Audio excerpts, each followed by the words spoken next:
Assalamualaikum ya akhi ya uhti. Assalamualaikum ya akhi ya uhti. Salam-salam hai saudaraku, semoga Allah meridaimu. Salam-salam wahai semua, semoga hidup kita bahagia.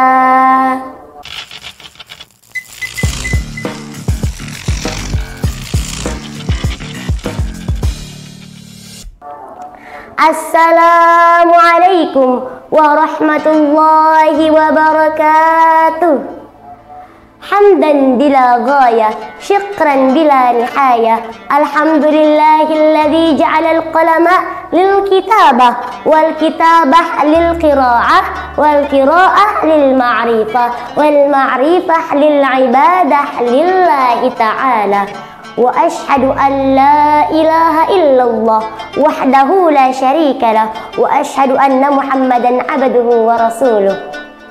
Urija bihi minas samaa liyuriyahu min ayatihi al-kubra sallallahu alaihi wa alihi wa ashabihi ya ulil manakibiha wan nuha wa sallam tasliman kasiran. Yang terhormat Dewan Juri yang arif dan bijaksana, penonton calon penghuni syurga, singkatnya sahabat muslim rahimakumullah. Puji syukur kehadirat Allah Subhanahu wa taala yang telah memberikan kita berbagai macam kenikmatan, baik itu berupa nikmatul ilmi, nikmatul iman, nikmatul ihsan, wa nikmatus sihah wal afiyah, sehingga kita dapat mengikuti acara lomba yang insyaallah mubarakah ini. Salawat yang bermahkotakan salam tak pernah lupa kita haturkan kepada putranya Abdullah, buah hatinya Siti Aminah, Nabi yang lahirnya saja membuat goncang alam semesta, yang membuat heboh para malaikat-malaikatnya Allah. Beliau tiada lain dan tiada bukan ialah is the best known leader of leader, yakni habibana wa nabiyana wa syafi'ana wa karimana wa maulana Muhammadin sallallahu alaihi wasallam. Dengan sama-sama kita bersalawat kepada beliau. Allahumma salli ala sayyidina Muhammad wa ala ali sayyidina Muhammad. Mudah-mudahan kelak di yaumil akhir kita dapat mendapat syafaat beliau. Amin amin ya rabbal alamin. Sahabat muslim rahimakumullah. Oleh karena itu, izinkanlah saya, Dinda Adia Lestari, perwakilan dari SMK Islam Raudatul Azhar, Lombok Timur, Nusa Tenggara Barat, untuk menyampaikan sebuah pidato yang berjudul Hikmah Berkurban di Hari Raya Idul Adha. Sahabat muslim rahimakumullah. Tidak terasa, sebentar lagi kita akan kedatangan tamu yang sangat istimewa, yakni Hari Raya Idul Adha, hari di mana umat Islam mengerjakan ibadah haji yang tentu saja sangat dinanti-nanti oleh semua umat Islam di penjuru dunia. Selain itu, di Hari Raya Idul Adha juga Allah Subhanahu wa taala memerintahkan kita untuk melaksanakan ibadah kurban sebagaimana yang telah dilakukan oleh Nabi Ibrahim alaihissalam. Tapi yang sekarang kita disuruh untuk menyembelih hewan kurban atau domba. Hal ini karena di agama Islam sebagai agama yang fitrah tidak pernah ada yang namanya pengorbanan manusia. Sahabat muslim rahimakumullah. Allah Subhanahu wa taala berfirman, qala Allah taala fi kitabihil Qur'anil Karim, A'udzu billahi minasy syaithanir rajim. Bismillahirrahmanirrahim. وَلِكُلِّ أُمَّةٍ جَعَلْنَا مَنسَكًا لِيَذْكُرُوا اسم الله على ما رزقهم من بهيمة الأنعام فإلهكم إله واحد فله أسلموا وبشر المخبتين صدق الله العظيم. Yang artinya, dan bagi setiap umat kami telah syariatkan penyembelihan kurban agar mereka menyebut nama Allah atas rezeki yang telah dikaruniakan Allah kepada mereka berupa hewan ternak. maka Tuhanmu ialah Tuhan yang Maha Esa. Karena itu berserah dirilah kamu kepadanya dan sampaikanlah Muhammad kabar gembira kepada orang-orang yang tunduk patuh kepada Allah. Quran surah Al-Hajj ayat 34.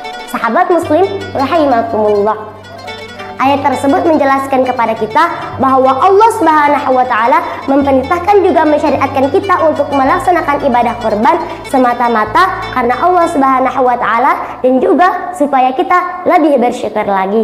Adapun hikmah berkurban di hari raya Idul Adha ialah yang pertama, sebagai sarana mendekatkan diri kita kepada Allah Subhanahu wa taala. Allah Subhanahu wa taala berfirman, Bismillahirrahmanirrahim. Fasholli lirabbika wanhar, yang artinya maka dirikanlah sholat karena Tuhanmu dan juga berkorbanlah. Quran surah Al-Kautsar ayat 2. Sahabat muslim, ayat tersebut menjelaskan kepada kita bahwa Allah Subhanahu wa taala memerintahkan kita untuk melaksanakan sholat semata-mata ikhlas ridha karena Allah Subhanahu wa taala, bukan karena sombong, bukan karena riya, apalagi niat pamer sana sini, tetapi supaya kita lebih dekat dengan ciptaan kita, supaya kita lebih dekat dengan pencipta kita, gitu maksudnya. Dan di ayat kedua itu, di potongan ayatnya, Allah Subhanahu wa taala juga memerintahkan kita untuk melaksanakan ibadah kurban sebagaimana yang telah dilakukan oleh Nabi Ibrahim alaihissalam. Supaya apa? Supaya kita lebih dekat lagi dengan pencipta kita. Bayangkan aja, sama ciptaannya aja kita dekat, kalau sama penciptanya bahagia nggak? Ya bahagia banget dong, Masya Allah. Adapun hikmah berkurban yang kedua ialah supaya kita lebih bersyukur kepada Allah Subhanahu wa taala. Dinda tanya kepada pemirsa di rumah, berapa banyak ungkapan syukur kita yang kita berikan kepada Allah Subhanahu wa taala, dan berapa banyak nikmat yang telah diberikan oleh Allah Subhanahu wa taala? Apakah sebanding? Mari kita koreksi bersama bahwa mulai saat ini mari kita terus merasa bersyukur kepada Allah Subhanahu wa taala. Dan salah satu caranya ialah dengan cara berkurban. Maka marilah teman-teman kita niatkan diri kita dari sekarang untuk melakukan ibadah kurban. Dan hikmah berkurban yang ketiga ialah sebagai penghapus dosa. Rasulullah Shallallahu Alaihi Wasallam pernah bersabda, "Hai Fatimah, berdirilah di sisi kurbanmu dan saksikanlah dia. Sesungguhnya tetesan darahnya yang pertama ialah penghapus bagi dosa-dosamu yang telah lalu." Hadis riwayat Abu Daud dan At-Tirmizi. Selain sebagai penghapus dosa, hadis tersebut juga bahwasanya Allah Subhanahu wa taala kelak di yaumil akhir akan menghadiahkan kita atau memberikan kita kendaraan dari hasil kurban kita yang tadi kelak ketika kita melewati Shiratal Mustaqim. Mudah-mudahan kita juga termasuk ke dalam golongan tersebut. Adapun hikmah berkurban yang terakhir ialah sebagai amalan yang sangat dicintai oleh Allah Subhanahu wa taala. Dalam hal ini Sayyidatuna Aisyah radhiyallahu anha juga pernah bercerita bahwa Rasulullah Shallallahu Alaihi Wasallam bersabda, tidaklah anak Adam melakukan ibadah di hari nahar yang paling dicintai oleh Allah Subhanahu wa taala melebihi mengalirnya darah kurban, maka hendaklah kalian merasa senang karenanya. Hadis riwayat At-Tirmizi dan juga Ibnu Majah.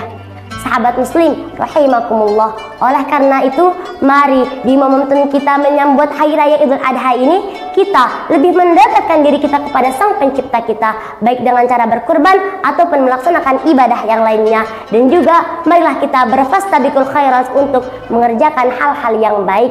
Maka dari itu mari kita berikhtiar, mari kita bertawakal kepada Allah Subhanahu wa taala dengan cara kita menabung supaya nanti kita bisa beli hewan kurban. Kalau tidak tahun ini, maka tahun depan. Kalau tidak tahun depan, setidaknya kita sudah memiliki niat yang baik yang tentu saja diketahui oleh Allah Subhanahu wa taala.